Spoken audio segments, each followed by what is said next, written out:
शेतकऱ्यांसाठी आजचा हवामान अंदाज, पीक विमा, पीएम किसान तसे शेती विश्वातील आजच्या ताज्या घडामोडी पाहण्यासाठी व्हिडिओ शेवटपर्यंत जरूर पहा। सकाळपासून ते रात्री झोपेपर्यंतच्या सर्व उत्पादनांवर जीएसटी सवलत मिळणार, निर्मला सीतारामन यांचा दावा। सुधारणा हा देशातील प्रत्येक नागरिकाचा मोठा विजय। एकही नकली कुणबी प्रमाणपत्र दिले जाणार नाही, मुख्यमंत्री देवेंद्र फडणवीस यांची ग्वाही। आरक्षणाच्या जीआरवरून विरोधकांना खडेबोल, डोके कसे खाली करायचे हे सरकारला ठाऊक। अमरावती जिल्ह्यात अतिवृष्टीचा 72,000 शेतकऱ्यांना फटका, 47.45 कोटींचे नुकसान, 51,719 हेक्टर क्षेत्र बाधित। कुणब्यांनी बलुतेदारांना घेऊन केला संघर्ष, 95% जास्त कुणबी शेती करत असल्याचा गॅझेटियरमध्ये उल्लेख। लोकेशन नोंदणीमुळे शेतकरी प्रचंड त्रस्त, ई पीक पाहणी नोंदणीसाठी अनेक अडचणी, शेतापासून दूर असल्याचे संदेश। नोंदणी करताना शेताच्या 50 मीटर आत येऊन लोकेशन नोंदवण्याच्या पर्यायामुळे शेतकरी त्रस्त झालेले आहेत। अनेक शेतकऱ्यांना त्यांच्या शेतात तुम्ही शेतापासून दूर आहात असा संदेश लाल अक्षरात मोबाईलवर येतोय, त्यामुळे पेरा नोंद होत नाही। नेवासा तालुक्यात पावसाने दाणादाण, नुकसानीचे पंचनामे करण्याच्या आमदार लंके यांच्या सूचना। लासलगाव बाजार समितीत नवीन खरीप कांद्याची आवक, मुहूर्ताला प्रति क्विंटल किमान 400 ते कमाल 901 रुपयांचा दर। बिबट्याला ग्रामस्थांनी खुराड्यात कोंडले, 4 तास थरार। सांगली जिल्ह्यातील पेड येथील घटना, कोंबड्या फस्त करायला आला अन जाळ्यात सापडला। मुसळधार पावसाने पिकं पाण्याखाली, मारेगाव तालुक्याला मोठा फटका, सोयाबीन कापसाचे उत्पन्न घटणार। मराठा ओबीसी नेत्यांनो वस्तुस्थिती मांडा, मुख्यमंत्र्यांचे आवाहन। जीआर ओबीसींच्या आरक्षणावर गदा आणणारा नाही, मराठा आणि ओबीसी नेत्यांनी त्यांच्या समाजापुढे वस्तुस्थिती मांडली पाहिजे, तोपर्यंत हा विषय थांबणार नाही, समाजाचे भले होणार नाही, असं मत मुख्यमंत्री देवेंद्र फडणवीस यांनी मांडलंय। बार्शी तालुक्यात पावसाचा हाहाकार, नद्या नाले तुडुंब, पिकांचे नुकसान, सरसकट भरपाई देण्याची मागणी।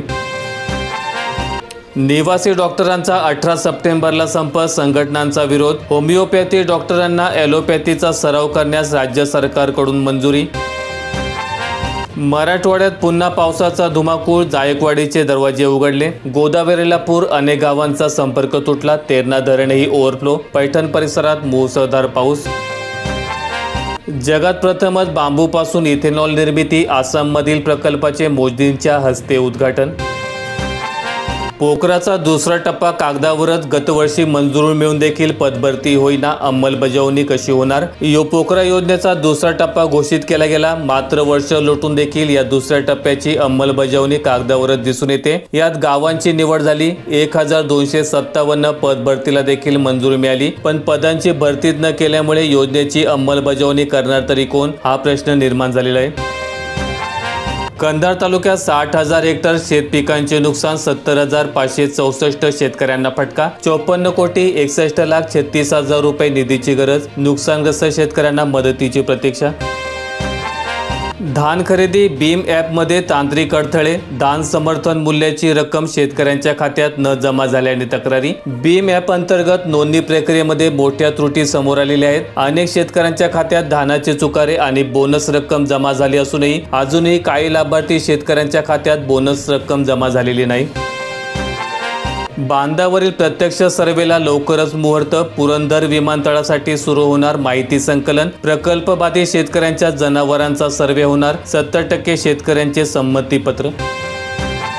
मान्सून परतीच्या प्रवासावर पुढील 2 ते 3 दिवस अति जोरदार पावसाची शक्यता, 17 सप्टेंबर पासून मान्सूनचा परतीचा प्रवास सुरू होतोय, मात्र यंदा 3 दिवस आधीच मान्सून राजस्थानमधून परतण्यास सुरुवात झाली।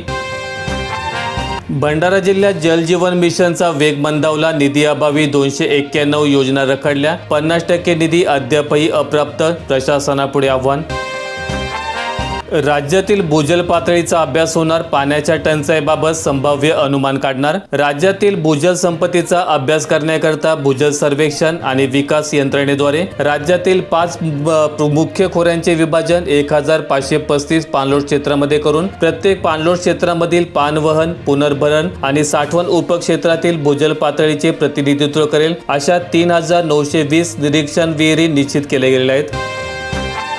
पैठण तालुक्यात ढगफुटी सदृश्य पाऊस, मुसळधार पावसाचा कहर, तब्बल 14 तास धोधो बरसलाय. पिके पाण्यात, घरात शिरले पाणी, सोलारचे नुकसान, पंचनामे करून भरपाई देण्याची शेतकऱ्यांची मागणी.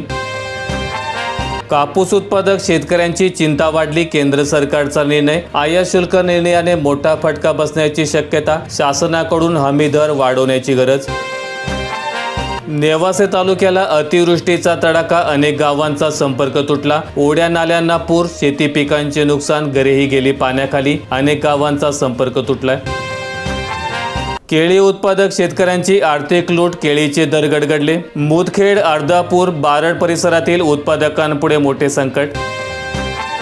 लासलगावहून 840 टन कांदा चेन्नईला रवाना. नाफेड साठवणुकीतील कांदा बाजारात, दर घसरणीने शेतकरी नाराज.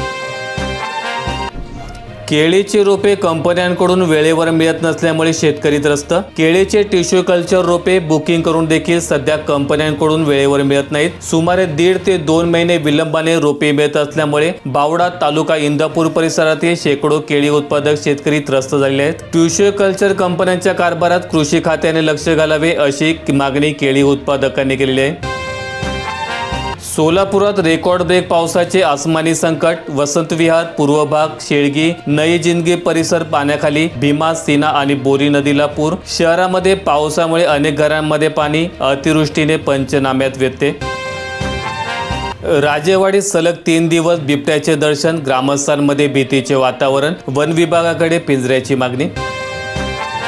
धाराशिव जिल्ह्यात पावसाचा हाहाकार, शेतीचे नुकसान. परंडा, कळंब आणि वाशी तालुक्यामध्ये पावसाचे धुमशान. महाराष्ट्रात एका वर्षात आयुष्यमानचे लाभार्थी तिप्पट. ग्रामीण भागापर्यंत विस्तार करण्याचे राज्यासमोर मोठे आव्हान. राज्य सरकारचे धोरण, जिल्ह्यातील शेतकऱ्यांचे मरण. पूरग्रस्त नांदेडवासियांना कोल्हापूर पॅटर्ननुसार मदत हवी. नांदेड जिल्ह्यात 575 कोटी रुपयांची शेती नुकसान. जीवितहानी वेगळी. 1000 कोटी रुपयांना पडला आहे ऑगस्ट महिना. बीड जिल्ह्यात जोरदार पाऊस. माजलगाव धरणाचे 11 दरवाजे उघडले. 31,000 क्युसेक पाणी. सिंदफणा पात्रात विसर्ग सुरू. नदीकाठच्या ग्रामस्थांना सतर्कतेचा इशारा. गेवराई तालुक्यातील 32 गावांचा संपर्क तुटला. गोदावरी नदीला विसर्ग वाढलेला. प्रशासन सतर्कतेच्या भूमिकेत. माहिती आवडल्यास व्हिडिओला लाईक करून शेअर करा. दररोजच्या बातम्या पाहण्यासाठी आपल्या YouTube चॅनेलला सबस्क्राईब करायला विसरू नका.